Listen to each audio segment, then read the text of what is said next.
అమరావతి రాజధానిలో ప్రైవేట్ యూనివర్సిటీలకు 100 ఎకరాల చొప్పున భూములు కేటాయించడం సరైన విధానం కాదని సిపిఎం రాష్ట్ర కార్యదర్శి వర్గ సభ్యులు సిహెచ్ బాబురావు తెలిపారు. బ్రాడీపేట జిల్లా సిపిఎం కార్యాలయంలో ఆయన మీడియాతో మాట్లాడారు. 10,000 కోట్ల రూపాయల విలువైన భూముల్ని కారుచౌకగా కేటాయించడం జరిగిందని చెప్పారు.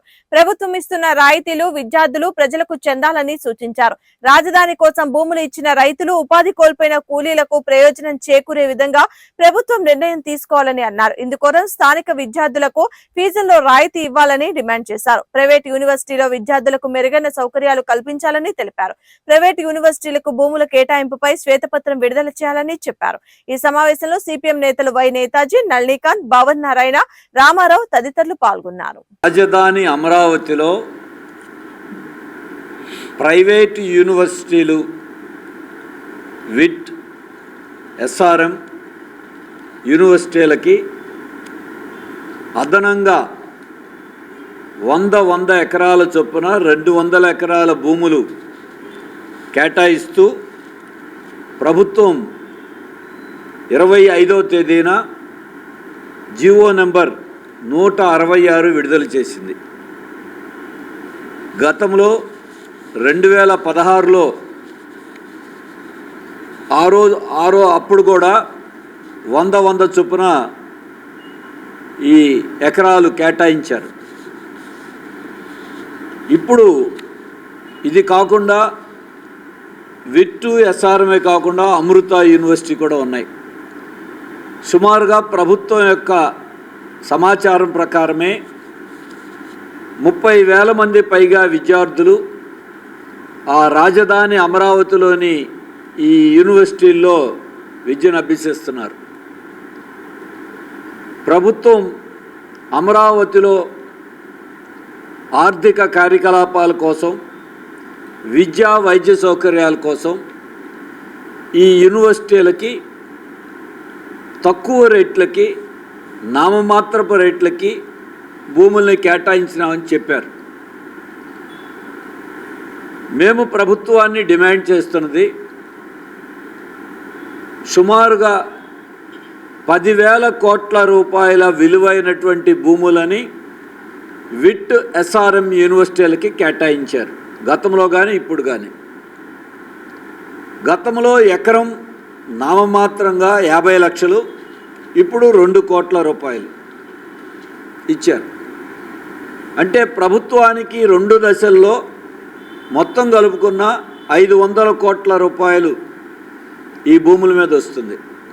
అంటే సుమారుగా 9,500 కోట్ల రూపాయల పైగా భూములు కేటాయించడం ద్వారా ఆ విద్యా సంస్థలకి ప్రభుత్వం సహాయం చేస్తూ ఉంది. అది కరెక్టా కాదా అనే రకరకాల చర్చలు ఉన్నాయి. ఒకవైపున రాజధానికి డబ్బు లేదంటూ,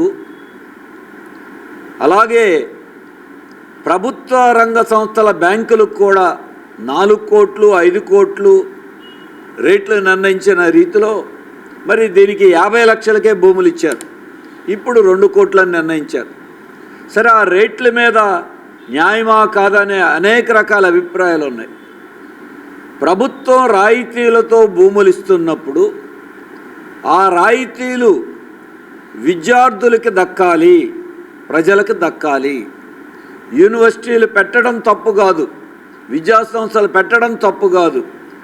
కానీ ప్రభుత్వం విద్యాసంస్థలకి సహాయం చేస్తున్నప్పుడు 1,000 కోట్ల రూపాయలు వాళ్ళకి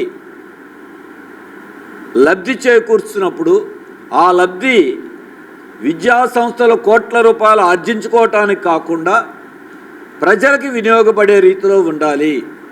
అందులో ముఖ్యంగా రాజధానికి 34,000 ఎకరాల భూములు ఇచ్చిన రైతులు ఉన్నారు.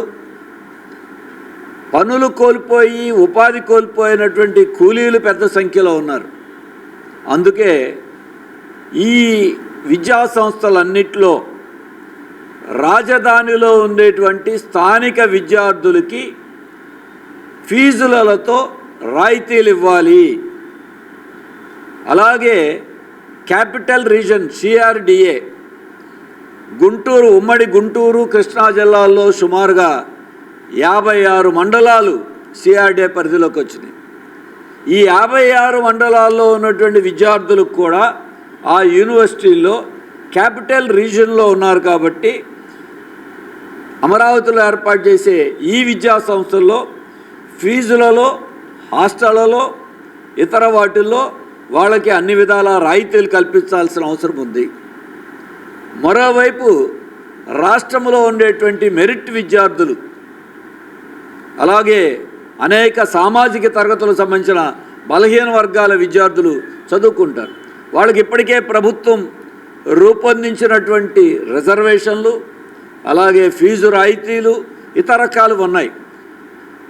రాష్ట్రంలో అమలు జరుగుతున్నటువంటి అన్ని విద్యా సంస్థల వలె ఈ విద్యా సంస్థల్లో కూడా మెరిట్ విద్యార్థులకి, బలహీన వర్గాల విద్యార్థులకి రిజర్వేషన్లు సహా అన్నీ సక్రమంగా అమలు జరిగేట్టుగా చూడాల్సిన బాధ్యత కూడా ప్రభుత్వం మీద ఉంది. ఇటీవల వస్తున్న వార్తల ప్రకారం ఇవి డీమ్డ్ యూనివర్సిటీలుగా మారుతున్నాయి. డీమ్డ్ యూనివర్సిటీలుగా మారుతున్నాయి కాబట్టి గవర్నమెంట్ నిర్ణయించిన రేట్ల ప్రకారం ఫీజులు కాకుండా వారే నిర్ణయించుకోవటానికి అవకాశం